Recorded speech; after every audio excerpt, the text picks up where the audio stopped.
Was my mentor, so I have that relationship with him. So please join me in welcoming Mr. Howard Willie.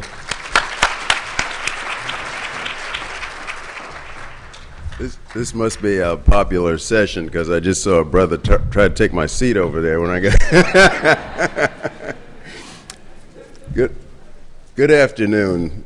I am so happy to be here. Verizon really believes in this series. I think it's great that we're developing young leaders. I think that in this historic political season that we're in, the candidacy of Senator Barack Obama has really raised the bar for what's expected from African American leaders, and I think a lot of the things that used to sort of put us in a mental headlock, I see him just blowing right through as he attempts to become the president of the United States. I was reading in your material that these sessions are designed to give you a competitive edge, and so I just briefly was thinking about what a competitor is, and a competitor is what a competitor does. So competitors plan, they prepare,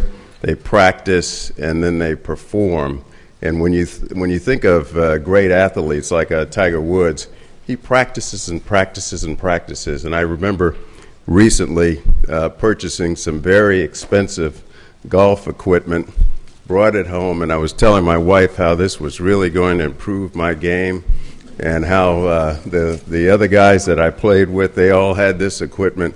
And she said, you know, Tiger Woods could beat you guys with a broomstick. So it's not about the equipment. It's about what you do to practice, what you do to perform, and what you do to prepare, and then ultimately your performance. I'm fortunate today that in addition to bringing greetings from Verizon, and by the way, since I work with the wireless business, we always, when we speak, we always tell the Verizon wireless customers to turn their phones on.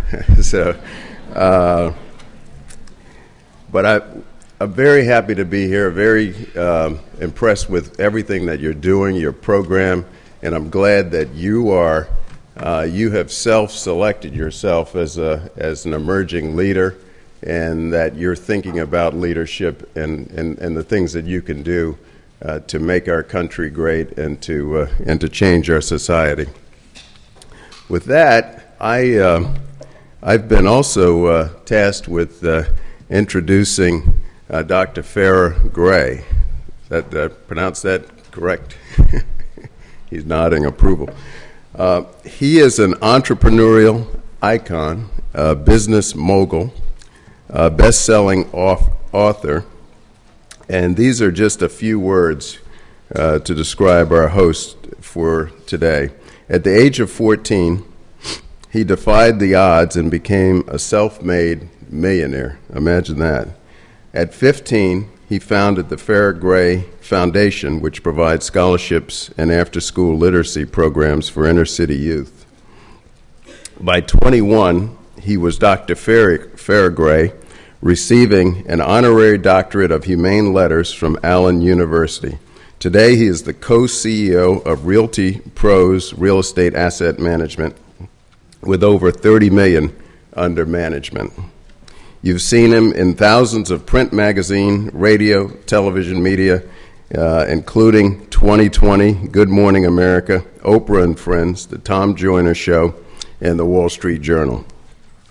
He is the author of the best-selling books Reallionaire and Get Real, Get Rich, Conquer the 7 Myths Blocking You from Success.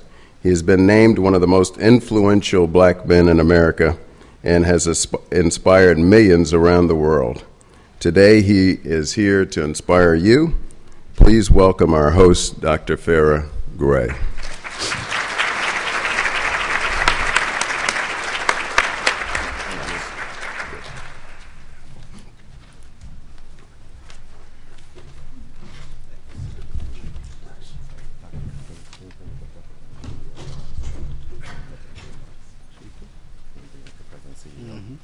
ALC's got it. Thank you, brother, for that great introduction. First and foremost, I want to say giving honor to God. Amen on that. Because truly God gives us and provides a foundation in which we all stand on. And clearly we didn't wake ourselves up this morning. God woke us up this morning, I believe, because he has more on the agenda for our lives. And I always know that it takes 18 years to be the type of person who can vote. You know, it takes 21 years. I live in Las Vegas. To be able to get into anywhere and do anything. And I'm 24, so I learned that a couple years ago. And it takes 35 years to run for president. But I've learned it takes a lifetime to build another leader like the one that we have, and that being Dr. Scott. And she, I believe, is in the room, and we'd like to bring her up and give her a hand.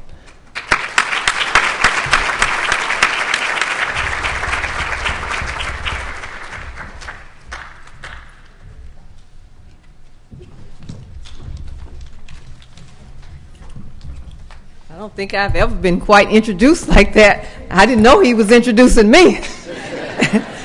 Thought he was really introducing somebody. Okay, well, welcome to the Instant Apprentice Luncheon. It's always one of my favorite events. I just hate that I'm so busy that I cannot spend the lunchtime with you. My first year as president, I started with the table because we ran short on mentors. And we needed somebody to take over table, so I started being a mentor at the table, and of course our mentor arrived. But it's interesting that I think a couple of months ago, I received an email from one of the persons who was sitting at my table. And so it's very important for you to connect and to stay connected with the people you meet here today. This is very important. I know that many people now think that they don't need to learn a lot. They can just get out there and start doing it. But I think it's always important to learn to look around at other people and try to learn from them and see how you can improve yourself, because none of us are perfect.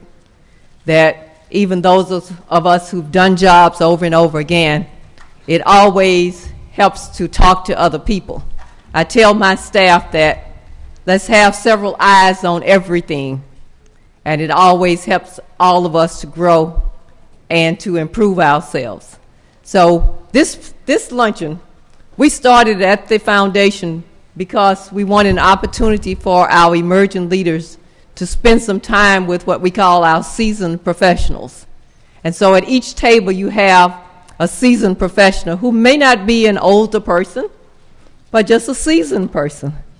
So they have done what they have been doing for a while, and they think they have something, and we think they have something to share with you. So take advantage of the persons who are serving as the mentor at your table, and also to learn from the other persons at your table, because we're all in a learning process. I still continue to learn. And so this is an opportunity to take an opportunity to exchange emails, exchange addresses. I started coming to the ALC years ago, way before I ever became president. And I was coming because I enjoyed it, but I also met a network of people, and we look forward to seeing each other. Every year we come and meet in Washington at this conference. We share things, we share ideas. During the year, there are people I could pick up the phone and call and ask for advice, ask for assistance. And so it is important to not dismiss anybody. You know, often the person who you are sitting beside, you think that person is at the bottom of the ladder. You look up one day, that person is your boss. A lot of people dismiss Obama. Thought he didn't have a chance, and look where he is now. So it's just, just a little tidbit.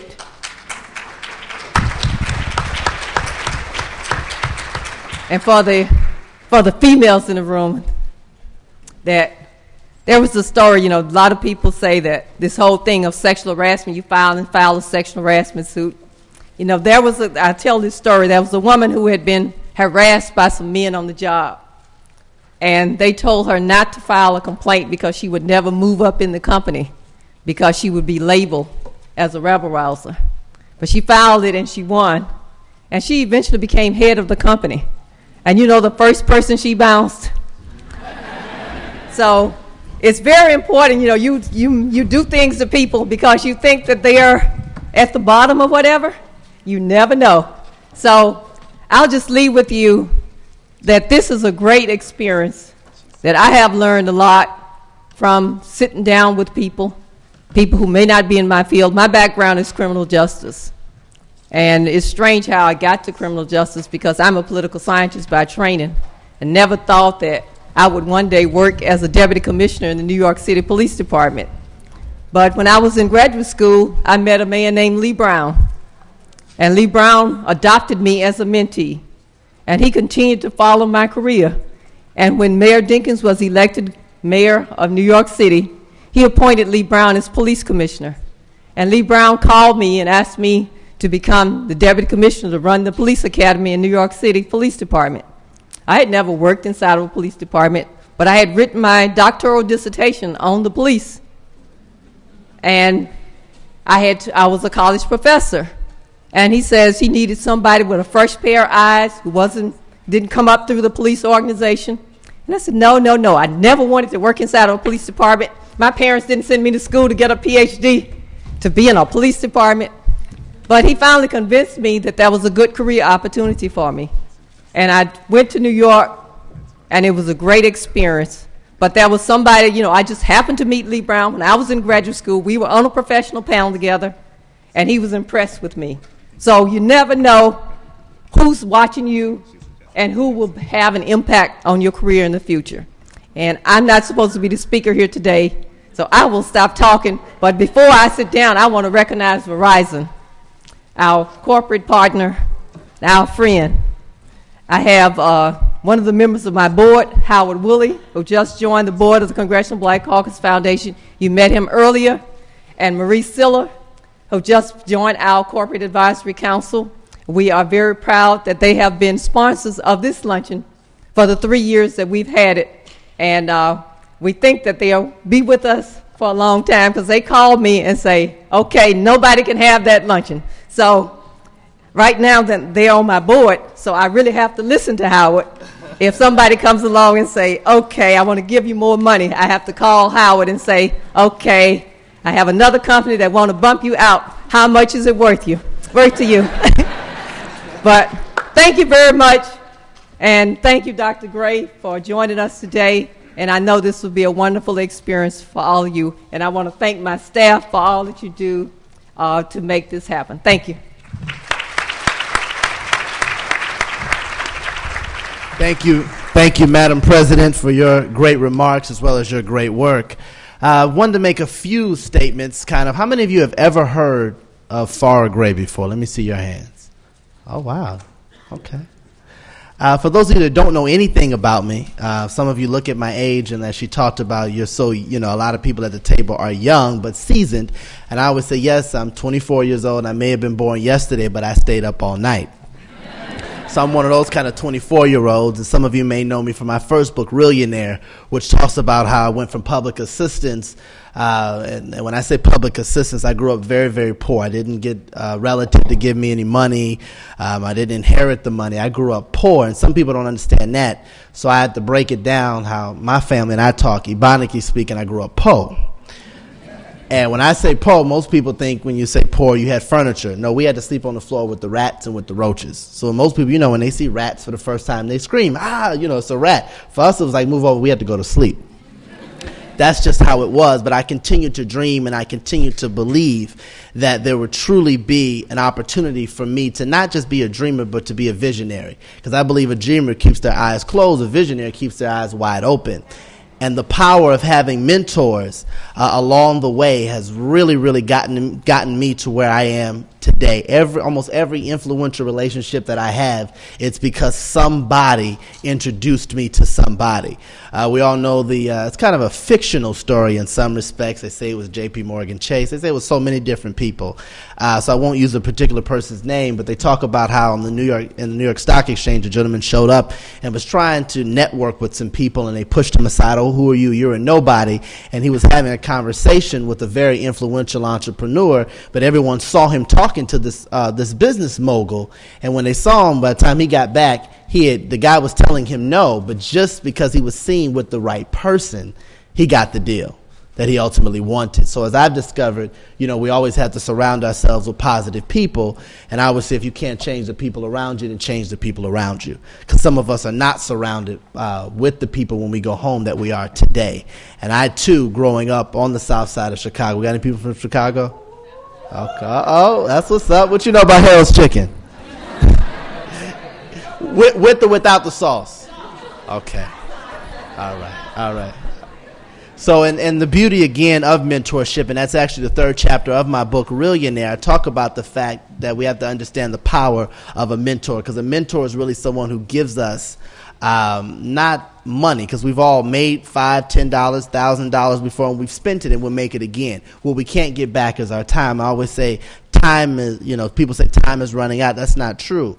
Our time is running out here on earth. So if someone invests their time in us, that's more valuable, I believe, than anything. So to have a mentor is like having your own personal professor, because they provide that been there, done that kind of knowledge. And the other beautiful thing, I think, that today it allows us to really come together. Because as the Reverend Willie Taplin Barrow once said, we are not as divided as we are disconnected as a people. So I'm really excited about this coming together, because as cold as it gets in D.C., how many people have been here during the winter? Yeah.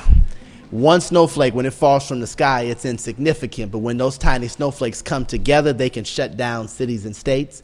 And we, too, are like those tiny snowflakes. And I think that's the power of the networking opportunities that we have here today. And it allows us to connect with each other. And it also reminds me, as I was talking to the good doctor here, some would say, why even focus on mentoring within the black community and the instant apprenticeship? And I'm very excited to be doing this event, because last year we had Randall Pinkett, correct?